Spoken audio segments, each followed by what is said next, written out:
sit back, relax, and take some dicks.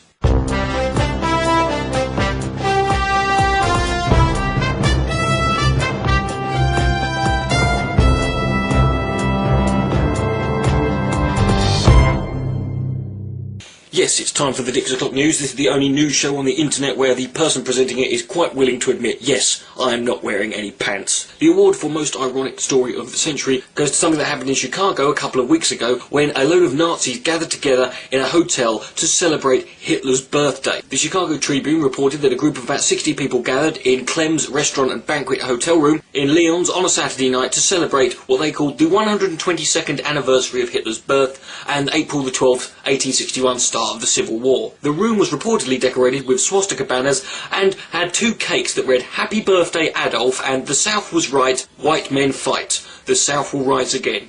If the South rises again, wouldn't it become the North? However, the party came to an abrupt end when someone entered wearing a rucksack and then set off a smoke bomb. The Nazis were literally gassed out of Hitler's birthday. The police officer said they had a vague description of the man responsible. I don't really know what that description was, but I'm going to make a solid guess. Westbank! The owner of Clem's restaurant claims he had no idea and was totally unaware that he was renting out the room to a Hitler's birthday party celebration. Let me get this straight. This is what showed up, and he had no idea. This man is retarded. Sticking with the Nazi thing, but back in this country, the EDL had a great St George's Day on the 23rd of April when they celebrated by having their Facebook group shut down. Yes, their Facebook group was deleted on St George's Day. I, for one, am going to miss the EDL Facebook group. It was a source of great hilarity for me when I read some of the posts. I'm going to read you one of my favourite ones in remembrance of the EDL. Why do I have less rights than an illegal immigrant? It's not fair.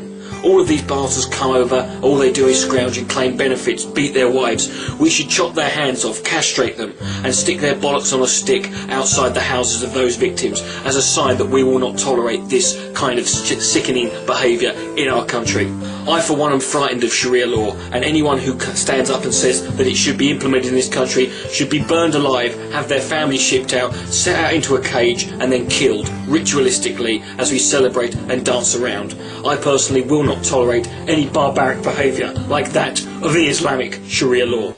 It would be sad if it wasn't so fucking serious. It was on the Dix O news that I reported that Donald Trump was coming out as a bit of a birther. He has gone on a very long campaign to go on about Obama's birth certificate, only to get smacked down a couple of weeks ago when they released the long-form birth certificate. This interestingly led to Donald Trump pulling out of the presidential race, and it also means he has had one of the quickest rises and falls in the history of any presidential campaign.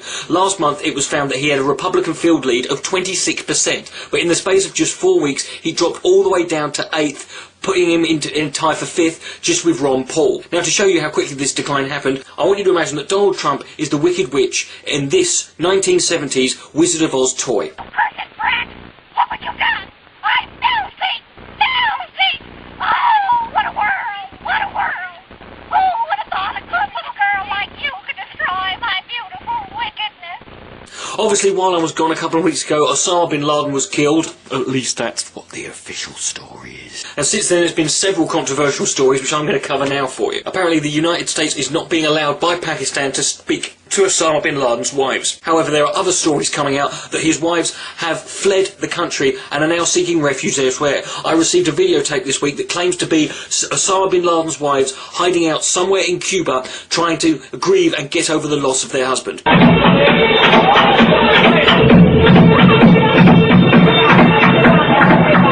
Looks like they're coping with it quite well. And in news that is just got greater evidence to the battle going on between Islam and the West, aging Cro-Magnon pop star slapper Madonna has split from her 24-year-old Muslim boyfriend, citing religious differences. Personally, I could give a fuck about this story, but I think it's more likely to do with the fact that Madonna's arms are starting to look like the penis of an 80-year-old man. How do I know what an 8-year-old man's penis looks like? You don't want to know. The best Osama bin Laden story, of course, came out this week when it was revealed that he was in fact found to have had pornography in his lair. Really? The government have not revealed exactly what this pornography entailed. However, I have managed to acquire some of the actual covers from the videotapes and magazines. They included such titles as Cock and Oar, Camel Toes 9, Don't Be Racist, Suicide Bummers, and, the most shockingly of all, foot fetish porn. I'd like to thank Silver Era 309 for making all those. There was some really shocking pornography that I'm not allowed to show you. It had women doing stuff they're really not supposed to do, like voting, driving, having an opinion. It's really, really hardcore shit. And let's be honest, that's probably why they're not releasing the photos at the moment. I mean, I thought it was bad enough when your mum catches you tugging one out, but to have Navy SEAL 6 come in. However, as their conspiracy theories go left, right and centre about all of what happened to Bin Laden, was it true, was he dead, was he dead, I have managed to acquire, we here, and by that I mean me, at the Dix O News, have acquired a tape that reveals the truth about what happened to Bin Laden, where he's been, where he's gone, and how it all took place. And I'm going to leave you with this very shocking video.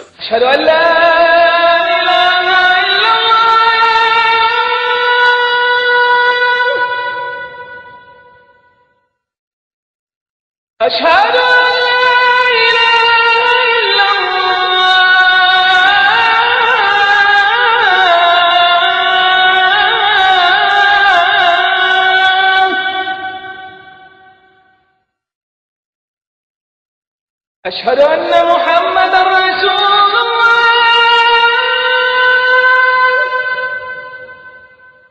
Hey ladies and gentlemen, Brett Keane here.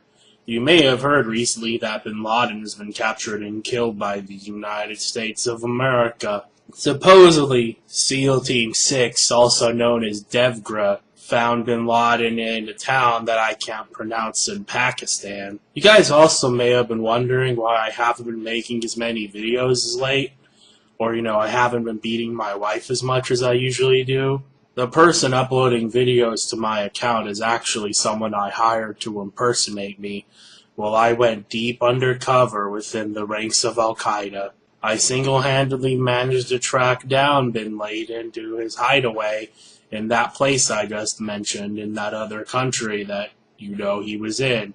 See, I was originally worried that if I revealed my involvement in tracking down the most dangerous Muslim in the world, that it could open up me and maybe my family to danger. And I didn't want anyone to hurt my family except for me. I convinced DevGra to take all the credit for killing Bin Laden, but in reality, I'm the one who actually did it. And then I learned that there was a $25 million reward on his head, and I was like, hey, you could do a lot with $25 million, so maybe you shouldn't hide who you are, and you should take the credit for the kill, like you so richly deserve, because otherwise that $25 million isn't going to go to anyone. I mean, it's pretty obvious to anyone with any common sense that I was the one who tracked down Bin Laden. How do you think he got all that pornography up there in Pakistan? I used it to lure the prey into my trap. I used the porn for my own personal collection. I mean, have you ever seen my wife? I should get an award just for having to deal with that.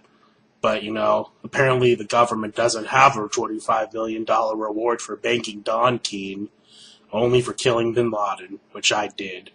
So I think the government should give me the $25 million it owes me, or the equivalent in tacos, And until then, you should all just give me what money you have, and when the government gives me the $25 million, I'll pay you all back.